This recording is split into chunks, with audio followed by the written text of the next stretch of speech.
Hey guys, welcome back to the channel McNallie Money, the new home of power mining analysis. In today's episode, Anthony Power and I are going to be talking about the new all-time highs we're seeing from Bitcoin, obviously breaking $72,000 US this morning, absolutely monumental for this cryptocurrency, but there's so much more going on below the surface, including why the miners or Bitcoin mining companies are actually pulling back on this strength. Now we're going to talk about that in today's video and so much more, but before we do, please take a second, hit the like button, you guys. It's a big help to myself and the channel. If you're not already subscribed, McNallie Money, feel free to join and let us know in the comment section below what your thoughts are on Bitcoin's movement heading into halving, the price of the Bitcoin mining companies, and your strategy in 2024. Now with that being said, let's get into today's video.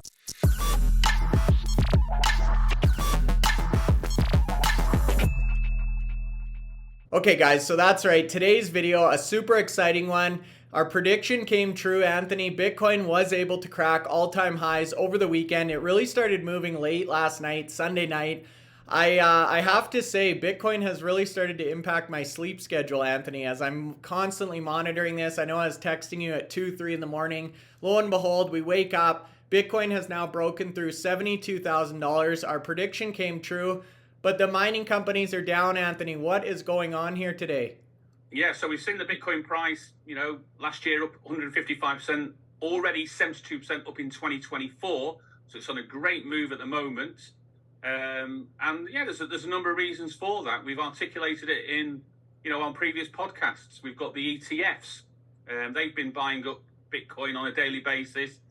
And, one of them now is nearly going to, saying that, I was going to say it was going to overtake MicroStrategy, but you probably heard the news as well, Bryce, yeah? I have, yeah. MicroStrategy, King Sailor comes out with another big purchase today just to keep them ahead of that Bitcoin ETF. But I really got to ask, Anthony, I think people are at least people who are in the know here are starting to realize, hey, the free supply of Bitcoin is really running out and there's not enough to go around. Like you say, Anthony, these ETFs, they're eating up thousands and thousands of Bitcoin a day. And as we know, the miners worldwide combined can only produce 900 a day. And that's going to be cut in half to 450 here in about a month and a half time, Anthony. So the buying pressure is definitely there. That makes sense to me. There's demand for Bitcoin. Why are the Bitcoin miners in the red then, Anthony? There's a number of reasons. Firstly and foremost, remember last year in 2023, most of these mining companies were up about 500% when Bitcoin was up 155%. So some of them had really, really good gains last year. If you look at the year-to-date position for some of the biggest miners out there, there's only 2 miners that are actually in the green for 2024. Can you have a guess at what those 2 miners are, Bryce? CleanSpark, I would say, and Mara?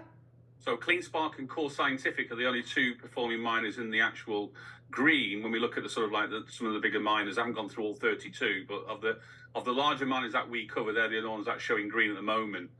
And you can look at some of the recognized names there. So Bitfarms down 18%, Iris Energy down 26%, TeraWulf down 23%, Cipher 22%, Riot down 22%. There's a theme here. Some of these miners have some of their gains in 2023 taken away. Why is that so? Well, there's more opportunity for people investing now to put their money in actual investments that are more correlated to Bitcoin price. And we've seen the massive purge into the ETF funds. Nobody predicted the amount of money that will go into these ETF funds. I think in the first 2 months, we've had more money in ETF funds for Bitcoin than we had in 2 years in the gold ETF funds. So that tells you the veracity that people are wanting to put money in there. And we're seeing globally now that other countries are looking now, even the United Kingdom where I'm currently based, they were sort of had quite a few anti-Bitcoin, anti-crypto related messages coming out from the government. It looks like now even the FCA over here now is looking to allow certain crypto investments be put forward. So, and that's not just the UK, there's other countries doing it as well. So that'll mean even more purchases of Bitcoin because nothing can be can be purchased. If an investment goes into Bitcoin, you've got to back it with the Bitcoin itself. No other investment can actually track the level Bitcoin has since it's been out in the last 15 years. There's nothing can come anywhere close. So these funds have to buy Bitcoin because it needs to track that price. So we can definitely understand that FOMO, or fear of missing out, is now kicking in, Anthony, even at corporate and government levels. But I think another thing we're starting to see, and we talked about this a little bit in the preamble there, especially from one of the miners that we're actually meeting with tomorrow. So Bitfarms, is additional ATMs or at the market offerings being approved. So Bitfarms just put forward a large $375 million one, by far the largest for them. They now came out and announced new miner or rig purchases with that money. But it does seem, Anthony, that a lot of people have been kind of scared off by these ATMs. Although, as you and I discussed, in the grand scheme of things, they need this money to grow. And in the world of Bitcoin mining, if you're not growing, you're becoming obsolete. So what's your take on that? Because I know the dilution, the ATMs definitely have had a toll on these stocks as well. Yeah, I mean, in the past, we know that when companies go to the market and dilute shares, not through normally an ATM, but normal dilution, it does impact the share price because you are actually issuing more shares to the market, and so therefore the market takes account of that, and like the market price tends to drop by the amount of dilution. But the ATMs are a different practice, and we've seen the likes of Marathon Digital, Riot Platforms, CleanSpark make really good use, and Bitfarms have made good use in the past as well. They've had 500 million ATMs previously, so this is no news to them. And I was quite surprised that the drop in their share price this morning. If it's all related to the ATM, it's probably not, because a lot of the miners are in the red today. But bear in mind, they announced that on Friday, and then today they've announced that they've just exercised their purchase option for a further 28,000 T21 miners, and that will get them to their 21 exahash. So they don't even have to now start looking at repurposing some of the machines they've got. So they've gone down the route of purchasing two models. They've bought 3,888 of the S21, and they've purchased 19,280 of the T21 miners at $14 a terahash. That will get them to the 21 exahash. Now, they had a plan to get to 17, and it may go to 21 if they were repurposing machines. They've gone out and bought the machines now. So there's no emphasis now to sort of like go through there and repurpose. If those machines do get repurposed, that might give them ability to even increase the hash rate from 21. But it looks like end of 2024, all these machines will be delivered by the end of 2024, and providing they've got the facilities ready to accept these machines, they'll be at that magic 21 or over that 20 exahash by the end of the year, along with the likes of CleanSpark, Marathon, Core Scientific, Riot, and potentially IREN, who are also looking for that 20 extra by the end of the year. So there's a lot of miners there using the same method to go and grow their hash rate. That gap's widening now between some of the other miners. So can the likes of Hut, can the likes of Hive Digital, can the likes of BitDeer, can the likes of Cipher grow to them sorts of levels without just using Bitcoin or using loans? No, you'll find most of them now are using ATMs. It's just a case that with that news coming out Friday, Bitfarms, I noticed some of the shareholders in some of the comments in some of the updates were saying, it wasn't a great time. But I personally believe if it's going to be used for growing hash rate as we go into the halving with the most efficient mining machines that are available at the moment, but that's a positive thing. So I think this is a positive thing, and they're showing straight away, 3 days after they've announced the dilution, that they're going into the market for miners. So I think it's a good thing. It's showing clear growth. The only way these miners can keep up with Bitcoin, the global hash rate, is to buy more hash rate, and they're doing that. And 21 exahash is literally a 200% rise from where they are today. So they're just under 7 exahash. This will be a massive achievement. And bear in mind, we're going to a halving in 6 or 7 weeks' time. So having that additional hash rate, having those more efficient machines, will put them in a good position.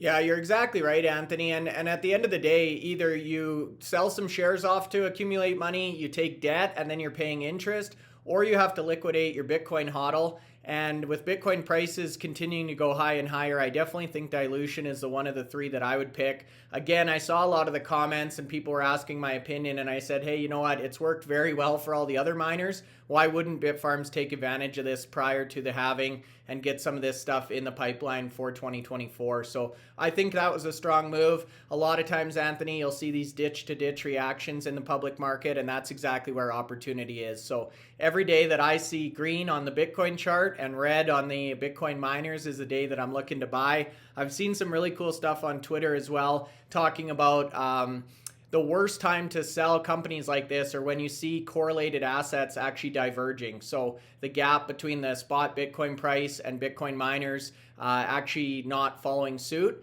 is a great opportunity. So you guys do your own due diligence. This is not financial advice, but something here is definitely not adding up in my head. Now, Anthony, we've got, I guess, more menu items now. So you've got the Bitcoin ETFs, you've got MicroStrategy, which is obviously performing exceptionally well. So that's drawing some money away from these miners. You've got the dilution. Is there anything else you're noticing or hearing that could be contributing to this pullback in the miner pricing? There's probably still an issue of short selling some of these stocks, so that's impacting, and maybe some of the volatility. These stocks are far more volatile than the Bitcoin price itself, so it might be that investors now are looking to maybe reduce that volatility, move into more Bitcoin correlated products, direct correlated products. I know a lot of people seem to be moving into MicroStrategy and being updated today by quite a few people saying they sold some mining stocks last week, moved into MicroStrategy. MicroStrategy now has a sort of like a market capitalization in excess of 20 billion. And bear in mind, before he started buying Bitcoin, had a market capitalization of 500 million. So, he's took that company to a different level. And like you articulated earlier on, they just approved an 800 million